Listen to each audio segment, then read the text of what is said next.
Hello everyone. चलो now start. Counter trade क्या है? काउंटर ट्रेड, काउंटर ट्रेड को हम कैसे समझेंगे? क्योंकि हमने WTO के बारे में पढ़ लिया, IMF वाले के बारे में पढ़ लिया, ये सारी क्या थी? फंडिंग और नॉन फंडिंग ऑर्गेनाइजेशंस थी। लेकिन जब काउंटर इंटरनेट, हाँ, क्योंकि जो हमारी ये सारी ऑर्गेनाइजेशन क्या थी? WTO है, आपका वर्ल्ड ट्रेड है, ये हमारी कुछ में से फंडिंग थी और नॉन फंडिंग ये ऑर्गेनाइजेशन ये वाली कहलाती है। लेकिन काउंटर ट्रेड जो है वो थोड़ा सा अलग है। इसमें क्या होता है? काउंटर ट्रेड एक तरह से बेसिकली इंटरनेशनल ट्रेड कहलाता है। ये इसलिए स्टार्ट कर दिया गया था कि जब ये सोचा गया कि करेंसी का ज्यादा यूज ना हो, एक्सचेंज रेट हमारा स्टेबल रहे, तो इसके लिए काउंटर ट्रेड को स्टार्ट किया गया। तो यहाँ पर जो अगर हम ये देखते हैं कि व्हाट इज काउंटर ट्रेड, क्या काउंटर ट्रेड है? काउंटर ट्रेड बेसिकली क्या है? एक तरह से वो क्या है? बेसिकली इंटरनेशनल ट्रेड है। ठीक है, तो काउंटर ट्रेड को हम एक्सप्लेन अगर करना चाहें तो counter trade means exchanging goods और services services which are paid for in whole or part with other goods or services rather than with money।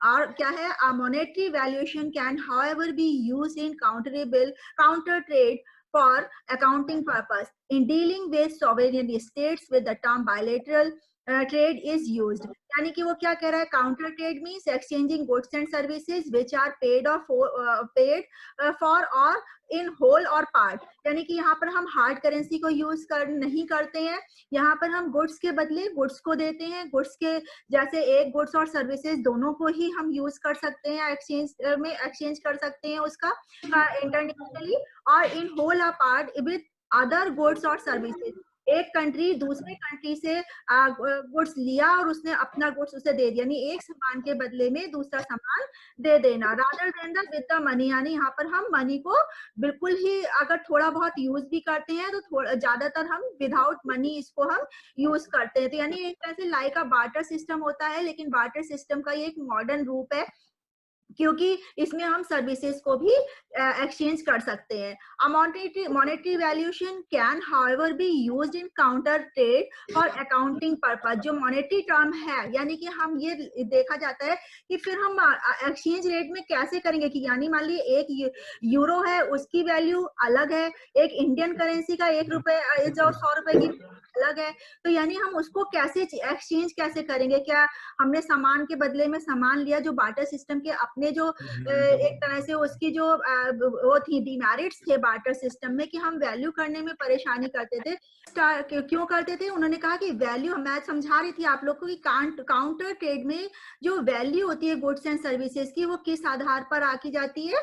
एक अकाउंटिंग सिस्टम के आधार पर आते हैं कि कितनी उसकी वैल्यू होगी, कितना, और उसी के आधार पर एक्सचेंज रेट के उसकी एक पर्टिकुलर एक कंट्री दूसरी कंट्री में अपने सामान को भेजता है। In dealing between sovereign state in term bilateral trade is used. कहते हैं सॉवरेन स्टेट्स जो है इसको बायलैटरल ट्रेड भी कहते हैं। तो आपको समझ में आया कि what is counter trade? Counter trade is like international trade, और इसको क्या कहते हैं? इंटरनेशनल ट्रेड में with exchange to goods and services to other nation of goods and services. यानी कि एक नेशन की गुड्स एंड सर्विसेज को दूसरे नेशन की, यानी एक्सपोर्ट और इंपोर्ट दोनों ही गुड्स टू गुड्स या सर्विस टू सर्विस होता है। और इसमें मॉनेटरी वैल्यूज कैसे होती है? अकाउंटिंग के जो मॉनेटरी वैल्यूएशन है वो आपके अकाउंटिंग वैल्यू के अकॉर्डिंग इसकी कंसीडर की जाती है। इन डीलिंग, और यहाँ जहां पर हम मनी का यूटिलाइजेशन यानी मनी को यूज नहीं करते हैं, उस कंट्री की जो करेंसी है उसका यूज नहीं होता है। In dealing with the sovereign trade, जो इसमें डील करती है काउंटर ट्रेड में, उसको ज्यादातर इस ट्रेड को क्या कहती है? बायलैटरल ट्रेड भी कहती हैं। Counter trade also occurs when countries lack sufficient hard currency. जो मैंने आपको पहले बताया कि हार्ड करेंसी की कमी को दूर करने के लिए, यानी कि उस कमी को जिसके पास करेंसी दूसरे कंट्री की नहीं है, उसको खत्म करने के लिए, इस डिमेरिट्स को खत्म करने के लिए काउंटर ट्रेड स्टार्ट किया गया।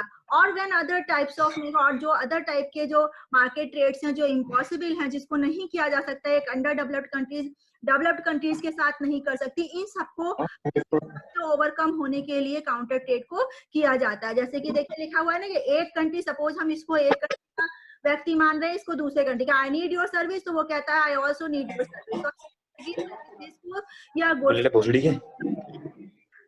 आवाज बहुत आ रही है, किसका माइक खुला हुआ है माइक बंद कर।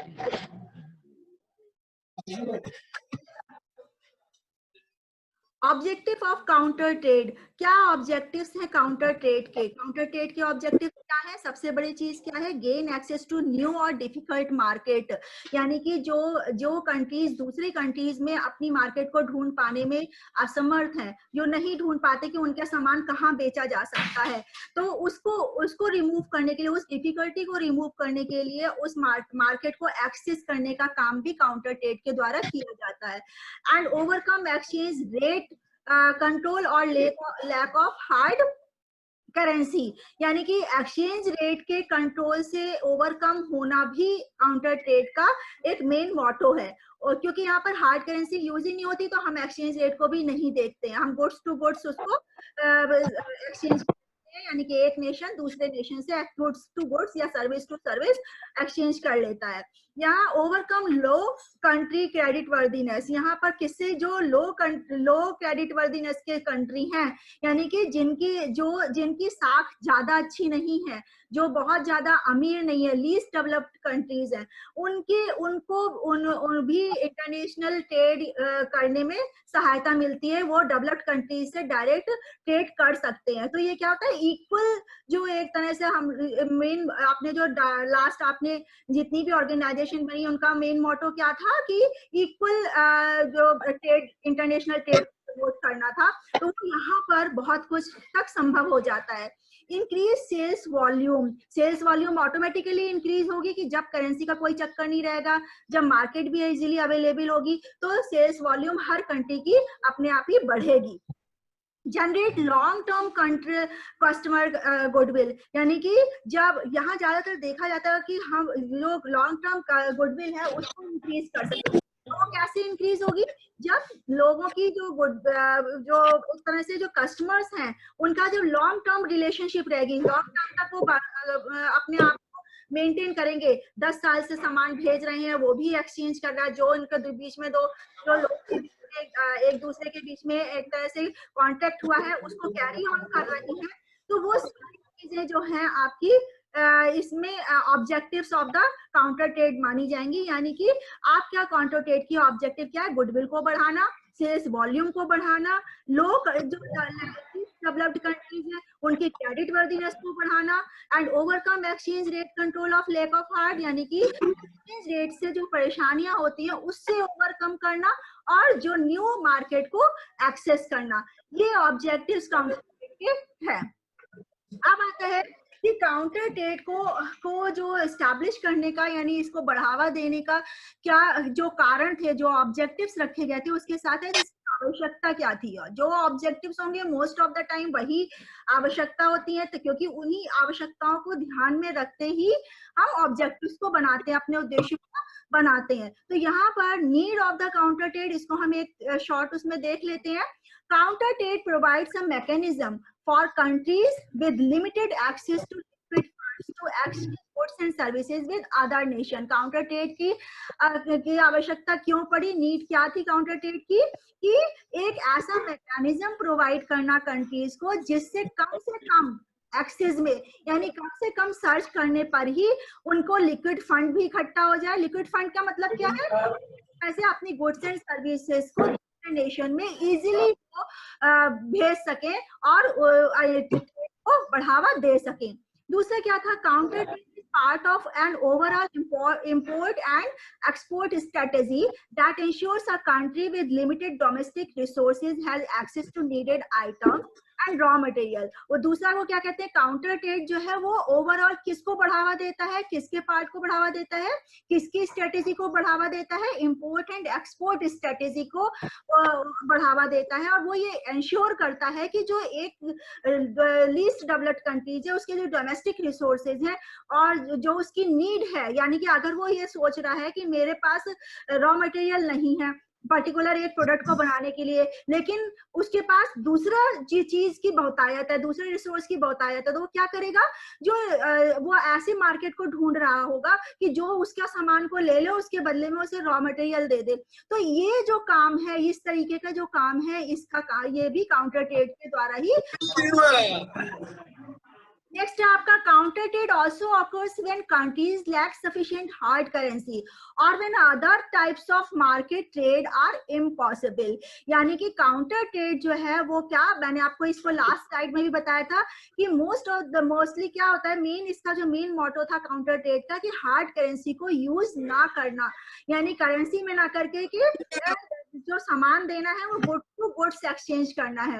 तो इस तरीके से उसको पॉसिबल बनाना, ताकि जो अदर टाइप्स की जो इम्पॉसिबिलिटीज है मार्केट में आगे बढ़ने के लिए, इंटरनेशनल ट्रेड के लिए, वो जो इम्पॉसिबिलिटीज है उसको पॉसिबल बना सके। नेक्स्ट आपका है additionally it provides the exporting nation with an opportunity to offer goods and services in a large international market. मैंने आपको बार बार कहा कि additionally, it provides the exporting nation with an opportunity to offer goods and services in a larger international market. यानी कि additionally क्या provide करता है ये, exporting nations को export करना सिखाता है, and it provides the exporting nation with an opportunity to offer and goods and services, यानी कि goods and services को offer करता है कि किस तरीके से एक nation से दूसरे nation में export करेंगे और इससे क्या फायदा होगा, क्या आवश्यकता है कि एक जो लेस डेवलप्ड कंट्रीज है उनको एक लार्जर इंटरनेशनल मार्केट प्रोवाइड कर सके। तो इसकी वजह से भी काउंटर ट्रेड की जरूरत हुई। तो यानी कि यहाँ पर नीड क्या है, सबसे बड़ी नीड क्या है, हार्ड करेंसी को यूज ना करना, गुड्स टू गुड्स देना, यानी कि एक्सचेंज रेट जो फॉरेन करेंसी है यानी फॉरेन एक्सचेंज है उसका कोई भी प्रभाव नहीं पड़ना चाहिए, ताकि जो लीस्ट कंट्रीज है उनको अच्छी तरीके से बढ़ावा मिल सके, उनके पास क्योंकि बीओपी वगैरह से ऐसी प्रॉब्लम्स है उनसे वो ओवरकम कर सके। दूसरा क्या था कि इंटरनेशनल जो लार्ज मार्केट्स है, इंटरनेशनल मार्केट्स है, उनको वो सर्च आउट कर सके, एक्सेस कर सके और उन तक वो जो लीस्ट डेवलप्ड कंट्रीज है उनके सामान को वहां तक पहुंचा सके। तो इस तरीके की जितनी भी जो नीड्स थी एक इंटरनेशनल ट्रेड को बढ़ावा देने के लिए, और एक लीस्ट डेवलप्ड कंट्रीज जिनके पास ज्यादातर जो लो क्रेडिट वर्दीनेस वाले कंट्री थे उनके पास ज्यादातर प्रॉब्लम यही होती थी कि बीओपी की एक तो प्रॉब्लम, एक करेंसी की प्रॉब्लम रहती थी। इन सब से वो ओवरकम उन कंट्रीज को कर सके और उनके इंटरनेशनल ट्रेड को बढ़ावा दे सके। Thank you.